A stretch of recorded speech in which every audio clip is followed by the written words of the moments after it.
कैसी रही यात्रा पहले बताइए। बहुत अच्छी रही। बहुत अच्छा है, पूरी दुनिया देखने का मौका मिला। पर भारत सबसे अच्छा है, भारत से अच्छा कुछ भी नहीं। चाहे आप दुनिया के किसी भी कोने में जाइए, पर भारत सबसे बेस्ट है। ये सब कहने की बातें हैं कि ये देश अच्छा है, ये देश अच्छा है, ठीक है।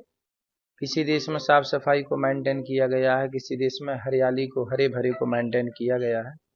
ये भी अपनी जगह सही है। भारत को भी हरा भरा और साफ सुथरा बनाया जा सकता है। पर भारत की मिट्टी जैसी, भारत की संस्कृति जैसी केवल भारत की ही संस्कृति है, किसी से कोई दूर दूर तक तुलना नहीं है। भारत द सबसे बेस्ट। महाराज जी, जब आप बोलते हैं विवाद हो जाता है, आखिर ऐसी क्या वजह है कि जब आप बोल रहे हैं तो विवाद हो जाता है। सच्चाई सुनने में आई है कि सच्चाई कड़वी होती है। सच्चाई को निगलना बड़ा कठिन है। आज हमने यही तो बोला कि वैश्या को इस कलयुग में आप वैश्या नहीं कह सकते। तो ये विवाद का कारण बन गया कि आपने वैश्याओं को वैश्या क्यों कह दिया। लिव इन में रहना हमारे सनातन धर्म में हमारे बुजुर्ग बाप दादे हमारे कहते आए हैं कि बेटा चोरी और जारी से बचिएगा। जारी गांव का शब्द है, ठेठ।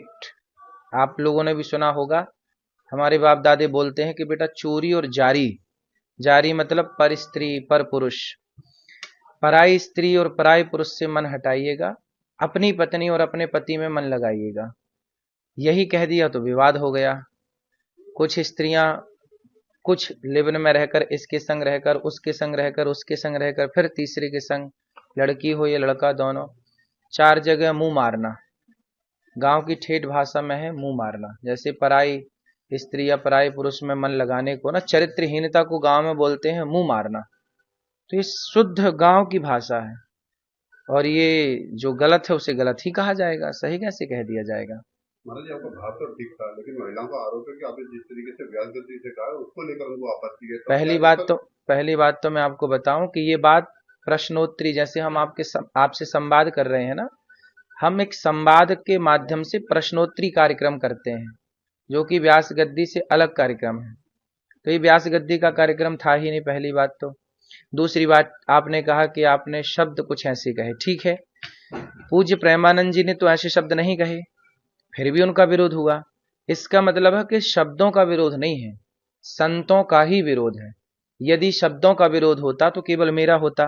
फिर पूज्य प्रेमानंद जी ने तो शब्द ऐसे नहीं बोले, कठोर शब्द। फिर क्यों विरोध हुआ? क्योंकि आज के इस कलिकाल में संतों को टारगेट बनाया जा रहा है, संतों को किसी भी तरह से बदनाम किया जाए। जितना विरोध अनिरुद्धाचार्य का हुआ, क्या छिंगुर बाबा का हुआ, जो खुलेआम लड़कियों की सप्लाई करता था, 10-10 लाख का बेचता था। जो गलत कर रहा है उसके पुतले जलाए गए हों तो बताओ छिंगुर बाबा के। छिंगुर बाबा ने तो खुलेआम लड़कियों की सप्लाई की, 10-10 20-20 लाख में बेचा, और मुसलमान होके हिंदू बन के घूमता रहा। किसी महिला को कोई आपत्ति नहीं, जब उसने महिलाओं को बेच दिया, महिलाओं को बेच दिया छिंगुर बाबा ने, तब कुछ महिलाओं को आपत्ति नहीं हुई। लेकिन अनिरुद्धाचार्य ने आपकी बेटियों को और आपके बेटों को कह दिया कि चरित्रवान बनिए, क्योंकि ये देश राम का है। चरित्रवान राम, राम चरित्र सुनवे को रसिया, राम लखन सीता मन बसिया। हम ही चरित्र की बात नहीं करेंगे आपकी बेटी के लिए और आपके बेटों के लिए, तो बताइए फिर व्यास गद्दी क्या बात करे? चरित्रहीन बनने दे समाज को। लिव इन में रहना क्या आप लोग ठीक समझते हैं? जब आप सब ठीक समझते हैं तो फिर मेरे अकेले बोलने से क्या होगा? छिंगुर बाबा का विरोध कितनी महिलाओं ने किया। अनिरुद्धाचार्य का पुतला जलाएंगे, विरोध करेंगे, क्योंकि इससे कुछ मिल रहा होगा उनको। अब ये सवाल है कि छिंगुर बाबा का पुतला क्यों नहीं जलाए? किसकी साजिश लगती है आपको। अब भगवान जाने, हम क्या जाने किसकी साजिश है। सनातन विरोधी कोई आज से थोड़ी है, सनातन विरोधी तो सदा से रहे हैं। और जो सनातन का काम करेगा ठीक ठीक उसी का विरोध होगा। जो शराब पी के पड़ा है, जो गलत काम कर रहा है, उसका कोई विरोध नहीं करेगा। आज देखिए गुटखे का प्रचार टीवियों में धड़ल्ले से चल रहा है, शराब का प्रचार चल रहा है, जुए के ऐपों का प्रचार चल रहा है, हर बुराई का प्रचार खुलेआम चल रहा है। हमने तो केवल यही कह दिया ना कि भाई मर्यादा में रहो, पुरुष हो या स्त्री हो। तो विरोध हुआ। तो क्या मर्यादा में रहने के लिए कहना ये गलत है? ये अपराध है? महाराज जी, अब पटाक्षेप कैसे होगा इसका मतलब महिलाएं न्यायालय की शरण में जा रही हाँ हैं। जाए, न्यायालय की शरण बिल्कुल जाए। न्यायालय सबके लिए है, मेरे लिए भी है, आपके लिए भी है, बिल्कुल। न्यायालय में मैं भी जाके अपनी बात रखूंगा कि भाई बताइए, आप वैश्या को वैश्या ना कहें तो नया शब्द दीजिए हमें। हमारे शास्त्रों में तो वैश्या के लिए वैश्या ही लिखा है। ये लिखा है, देखिए मैं आपको पुराण का प्रमाण दे रहा हूं। अब इससे बड़ा प्रमाण आपके लिए क्या हो सकता है। ये देखिए, ये ब्रह्मवैवर्त पुराण श्री कृष्ण जन्मखंड अध्याय नंबर है 75, श्लोक नंबर है 64, 64। नारी वैश्या प्रतिज्ञेया चतुष्पुरुष गामिनी, जो 4 पुरुषों के संग रहे, स्त्री या पुरुष, ऐसे लोगों को, पुरुष को व्यभिचारी कहा जाएगा, स्त्री को वैश्या कहा जाएगा। तो व्यभिचारी पुरुष है तो व्यभिचारी कहा जाएगा, वैश्या है तो वैश्या कहा, पतिव्रता है तो उसे प्रणाम किया जाएगा। हमारे तो गौरी गोपाल भगवान में राधा जी बैठी हैं, हम तो रोज प्रणाम करते हैं, भगवान कृष्ण के संग बैठी हैं। सीता मैया बैठी हैं राम के संग, तो राम सीता मैया की तो हमारे यहाँ पूजा होती है, अनुसुईया माँ की पूजा होती है, सावित्री की पूजा होती है। तो यदि आप नारी सावित्री हैं, पवित्र हैं, तो आपकी बिल्कुल पूजा होगी।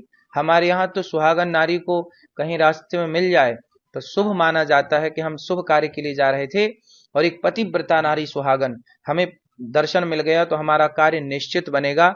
जैसे जाते समय गाय का दर्शन होना, कन्या का दर्शन होना, ब्राह्मण का, साधु का, ऐसे सुहागन स्त्री का दर्शन भी शुभ माना गया है। तो हमारे यहाँ तो नारियों को शुभ माना गया है। लेकिन किन नारियों को? जो कुलटा हैं, जो पर पुरुष से गमन करती हैं, या जो इस पुरुष पर नारी से गमन करता है, क्या ये भी उसी श्रेणी में आएगा?